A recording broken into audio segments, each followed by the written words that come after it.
How's it going, everyone? It's Calumbity here, and today we're going to be talking about the Quarry on the Xbox Series X. This is the latest Xbox Series X game that I've played, and I wanted to talk about it with you guys for a little bit. Talk about the good, the bad, and the ugly. I've had kind of a love-hate relationship with this game, because the game starts off, and I like the first two characters you play as, and then it kind of goes on to a bunch of different characters that aren't nearly as likable, that I really don't care about as much. And it kind of is a little bit sluggish for the first couple chapters with these characters, because like I said, they're not very likable, and you have to spend a lot of time with them, and that's a lot of time to spend with unlikable characters, because each chapter is about an hour in length. So you got to spend a couple hours, 3 hours with characters that aren't really, that likable for a while. Eventually, towards like chapter 4, you start liking some of them a little bit more. I ended up liking really two characters. I liked Ryan. I think Ryan was a pretty good character, and I like Caitlin. Other than that, I really couldn't care about the other characters. This definitely has the problem that a lot of horror movies and horror video games have, where it's just like, here's the cast. They all suck. So if they die, it doesn't matter. And that's always a little bit aggravating when it comes to a lot of horror games, because I want to like the characters, I want to root for the characters, and I have such a hard time rooting for a lot of these characters, other than Ryan and Caitlin. Those are the two camp counselors who I really like in this game, and the rest of them were just kind of like, well, if you die, you die. And unfortunately, and we're going to talk about this here in a minute, the characters that I wanted to die, they didn't, and the characters I wanted to live, they did. So, again, it's all player-based. That's not a spoiler that characters die, because guess what? It can be different for every single player. But, like, a couple characters died in my playthrough that I wasn't happy about, and I wish I could have fixed. But unfortunately, there's no manual saves in this game. That's one of the things about these horror games that Supermassive Games puts out. They're very strict about the autosave feature. Basically, after you make a decision, it basically immediately saves, because it doesn't want you save scumming. It doesn't want you reloading your saves. And I don't like that personally. Like, if I make a wrong decision and it sucks, or if I get like a cheap death, and some of the deaths in the Supermassive Games feel really cheap. Like, so far in every single one that I've played, there's been at least one cheap death. And it sucks not being able to reload because of a decision that, frankly, you didn't really think would matter that much. So that's one complaint that I have with the game. I wish that manual saves were a thing. I get it. I get why it's not. It's supposed to be more immersive. It's supposed to be like, hey, you made a decision, you're stuck with it. But when it's a cheap death that happens, that's really frustrating. And this game, basically, I got kind of like a 2-for-1 special, because one decision ended up killing two of the characters I liked. It ended up killing another character named Laura, and another character, the character Ryan, and I was very frustrated about that. I actually rage quit. I was tempted to just stop playing the game when that happened, because I was so pissed off. But I went ahead and kept playing. I beat the campaign, and luckily, once you beat the campaign, it lets you load back from previous chapters and play through those chapters, so you don't have to restart the entire campaign to try to get the ending that you want to get. It will let you just replay from chapter 8 once you go ahead and play through the rest of the campaign, which that's nice at least. But, I would have rather just been able to reload my save. But it is what it is. It's just how these games are. This game overall, first of all, let me just say that this game is gorgeous. This game looks phenomenal. There's some scenes that look so good. It looks like actual actors, just talking. It doesn't look like, it's animation. It doesn't look like it's any sort of, computer graphics. It looks like actual people in some areas. It's so well done. The lighting's really good. The atmosphere and everything's pretty good.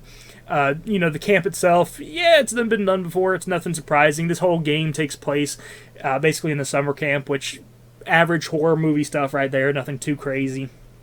And the actual setting and everything, it's basically the whole storyline just revolves around a bunch of camp counselors basically getting stranded at a summer camp after they send all the kids home, and they're stuck there. They have no way of getting home, and some bad things start happening in the night. And I don't want to say what exactly happens. All I can say is that they get stuck with some monsters, and that's how the story goes. Like every single one of these Supermassive games, I will say that it's better to go in not knowing what the monster is than to go in knowing what the monster is. So I don't want to ever say what the monster is. I was a little bit let down by the monster in this one, but it wasn't terrible. It wasn't what I was expecting. I was kind of hoping for something a little bit more supernatural. And while there are supernatural elements there, don't get me wrong, I like what they did with the Wendigo, for example, in Until Dawn. I thought that was a really, really good idea and really cool idea. This one doesn't really have that same appeal to me. It's okay. It's still okay, and they do a decent job with it, but it still just didn't quite have that interest, as some of the other monsters in some of their other video games. So, the actual story and everything's pretty good. There's some supernatural elements, not too crazy amount. You have this nice little feature that lets you basically find these like tarot cards in random places. You have to look really hard for them, actually, because they're in some really weird places. But you find these tarot cards, and if you take them, at the end of the chapter, it'll let you take them to this like old lady, and this old lady will give you a look into the future of what could possibly happen, like a premonition, and you can see what could possibly happen if you mess up, and it lets you know how to avoid that situation, or how, if you want that situation, how to get that situation. So that's a little bit nice. They give you some insight, some hints of what to do, or at least some sort of direction of what could happen if you screw up, and that's always nice. I do like that quite a bit as well. I will say, pretty much everything in terms of gameplay-wise of this game, it's basically your walking simulator. If you've played one of these horror games, you know what to expect. There's a lot of walking around, a lot of just searching and trying to find clues and stuff. I don't mind that too much. However, in this game, there was more gunplay than I'm used to from a Supermassive game. It's so weird saying that. That's the name of the company. The company's name is Supermassive Games. But I'm not that used to them using a lot of gunplay. But they did it very well in this game, and I was pretty excited to see them do that, and it makes me excited for what they can do in the future, because I would like to actually see them do a Resident Evil-style game, just with a different story, obviously. I'd like to see them do that sort of thing, because I think they could do a survival horror game where you actually have like a fighting chance. I think they could do that pretty well. Because the gunplay's really good in this game. I always enjoyed it whenever I got a chance. So I'd really like to see them do something like that in the future. Some sort of Resident Evil-style game, because I think Supermassive Games could do it. I really do. I was impressed with that. The music in this game's really good. The voice acting's really good as well. And sometimes the characters' faces do get a little bit wonky every now and then. But for the most part, it's pretty good. It's not like super distracting. It just happens like every now and then. I was just like, those eyeballs don't quite look right. But for the most part, everything else was fine. And there's only a couple scenes that were just like, okay, that didn't look great. But for the most part, this game looks pretty fantastic. I picked this game up for $5, and it took me 10 hours to beat with the first playthrough.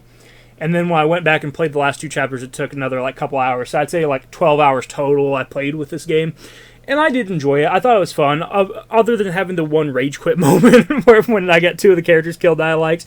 The game itself is pretty fun, and I can't complain too much about it, because at the end of the day, that's how these games are supposed to be. Would I prefer a manual save? Of course I would. But that's just not what these games are about. That's just not how they play. So that is their decision. That's their artistic decision with the game. And you know what? It's if that's the way they want to do it, that's the way they should do it then. But overall, I still think that for $5, this game's pretty darn good. Even though a lot of the characters aren't likable, at least there's still a few likable characters. It's kind of one of those things where it's just like, at least there's a couple characters I can root for. It just really took the wind out of my sails when I accidentally got, 2 of the 3 characters I liked killed. so I guess it is what it is. I do wish more characters were likable. But if you can pick this up for like $5 to $10, I think it's definitely worth it for that. If I paid like, $30, $40, $50, $60, I would have probably not been as happy with this game. But like, I think again, if you're spending $5, $10, even $20 for this game, I don't think you're getting a bad deal. I think you're probably going to have a pretty good time with it. I wouldn't go probably any more than 20 though. But that is my opinion of the Quarry. I like this game alright. I think it's pretty good. I enjoyed it. There's definitely elements I don't like, but that's just kind of the nature of the beast when it comes to these type of games. And also the likable characters. I feel like they should do a better job with character writing in the future. But other than that, hey, it's a good looking game. It's fun. You never know what exactly is going to happen, for better or for worse, and that's the game. I hope that you guys enjoyed this video. Go check out the Quarry if you can find it for a decent price, and I will talk to you in the next video. You have a wonderful day. Bye bye.